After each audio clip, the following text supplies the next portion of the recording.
I would like to bring back some beautiful memories of the past.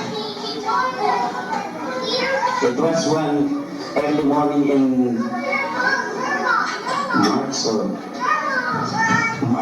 1984 when Lisa began experiencing unusual feelings. 14 years after giving birth to our second daughter, Madini Joy, now Mrs. Batahan. She cannot really understand what she was going through at that time. And so after clinical tests, I could still hear what the doctor said when she told me, Philip, you and Lisa are going to have another child. And true it was before the end of this year, or on October 10, 1984, Lisa gave birth to a cute little baby girl. I can still remember the year. It was 1987. The month was February, and the date was the 25th. As the jumbo Boeing 747 started taking off from the Manila International Airport, which was to take us to this new world, to join our eldest son, Johnny Ray, and our daughter-in-law, Cecile, and two grandchildren, Rachel Mark and Jonathan Philip, I heard the cry of the baby girl.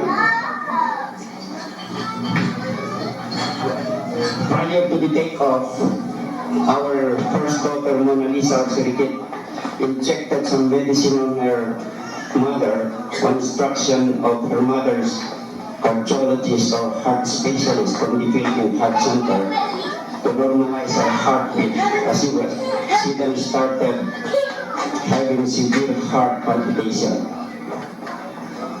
I was so worried about and focused on the health of Lisa that I did not even notice the little girl crying. And why? So after Lisa's heartbeat returned to normal, it was then I started looking inside the plane and I found out that the little baby girl and Joy were not on their assigned seats, but they were at the rear portion of the plane looking through the window, where virtually nothing could be seen but thick white clouds down below the plane.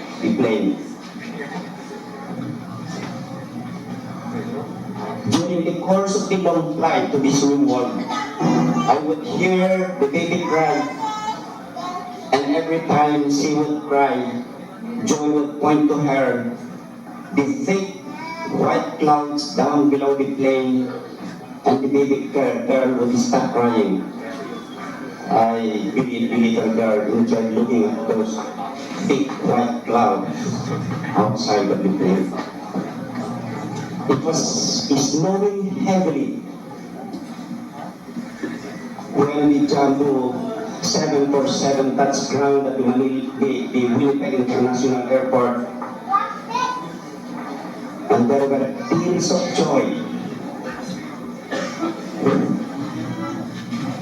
Tears of joy when we were reunited with our eldest son, Johnny Ray, and his family. But we were extremely excited and thrilled to see a whole city covered with thick white snow. Soon, the snow began to melt. Grass started showing off. Beautiful spring flowers began to bloom. Warm air filled the atmosphere.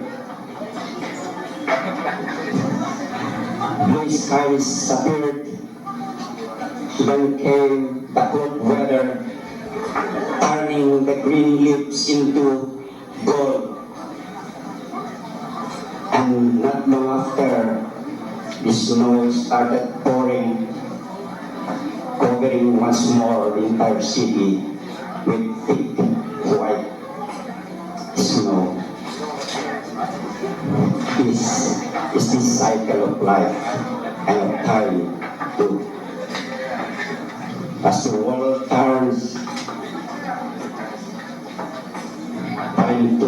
runs out. And yes, time runs out so swiftly. Days, weeks, months, and days, years. And the baby girl who cried on the plane is a baby girl no more. The baby girl who enjoyed looking at the thick white clouds down below the plane has grown up. The baby girl has bloomed into a lady. And tonight, ladies and gentlemen, we are gathered here to pay tribute to that young lady.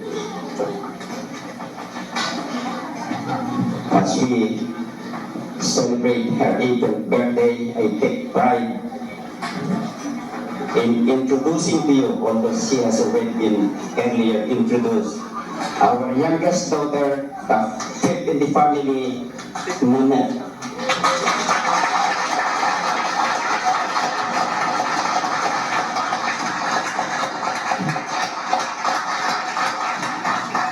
As a little girl, Nanette has given each and every one of us so much joy in the family, especially her nanay or her mothers, our children call her. Her nanay at that time was practically bedridden because of her heart condition. But by simply looking at Nanette, holding her in her arms and giving her hugs and kisses, could make her feel apart from the pain and suffering that she was then encountering because of her heart condition.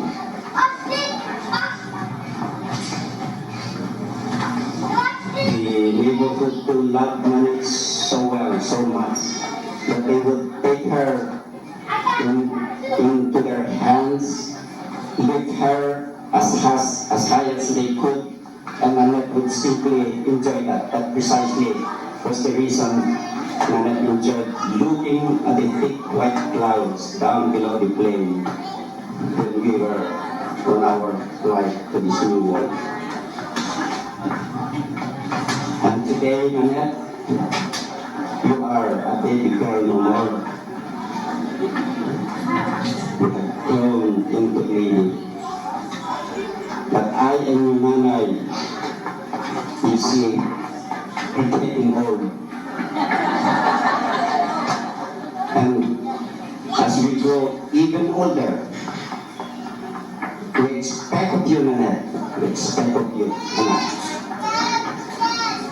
Not anything financial or material.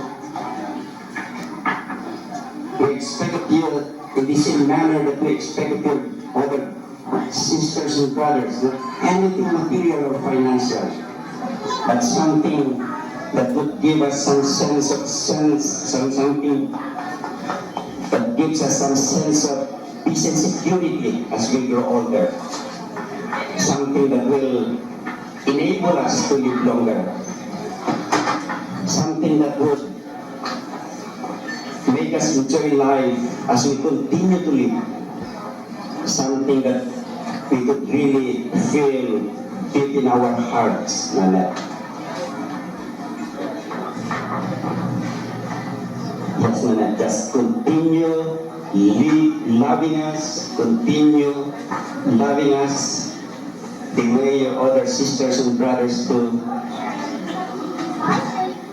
And that love with all its force and might will enable us to live longer.